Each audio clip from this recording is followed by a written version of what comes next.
sake of argument, I agree with you that plants have got lesser senses, animals have got more senses. But I ask you a question that suppose your brother, he is born deaf and dumb, 2 senses less, deaf and dumb.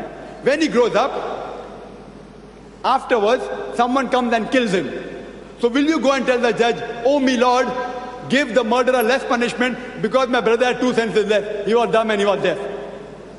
In fact, you will tell him, उसने तो मासूम को मारा है. He has killed an innocent person. You should give him double punishment.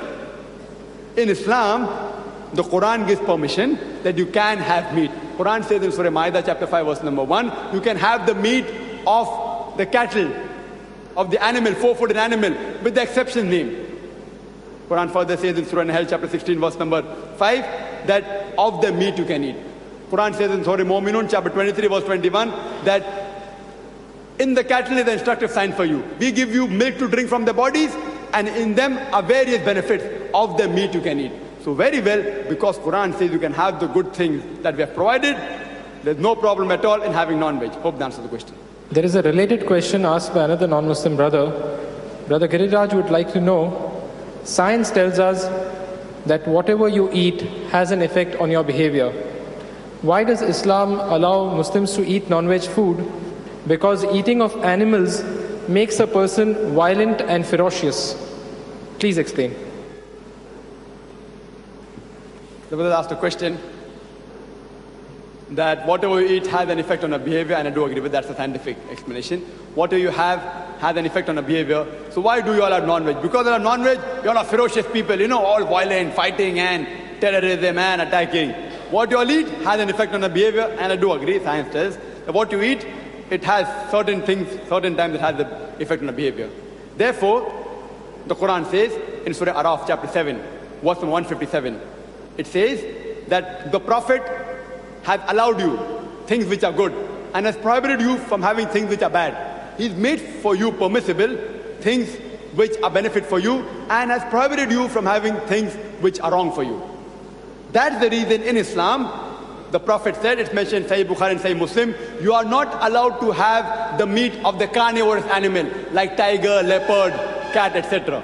We are only allowed to have the meat of the herbivorous animal. Carnivorous animals, they are ferocious. We have meat of the herbivorous animal like cow, goat, sheep. So we have to behave, as mild and as soft like the cow, like the goat, like the sheep. So whatever you eat has an effect on the behavior. We eat cow, beef, meat of the sheep and goat, which are herbivorous animal, domestic animal, loving animal.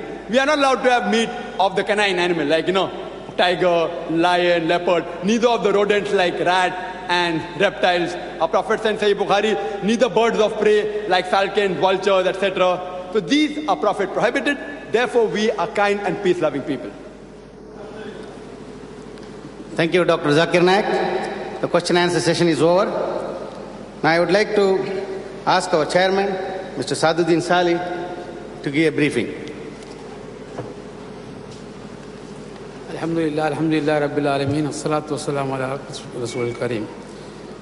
Dr. Zakir Naik, brothers and sisters, except one lady, I thank Almighty Allah for having given me this opportunity to be with you and also to hear the scholarly vocabulary of Dr. Zakir Naik.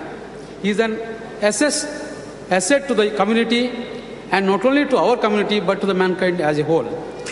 We want such Zakir Naiks in many more numbers to discuss, not only give a speech, to discuss the questions which are coming like firing stones from the audience, and he can explain it better, thereby thwarting the disbelief and misunderstanding in our community as well as inter-communities.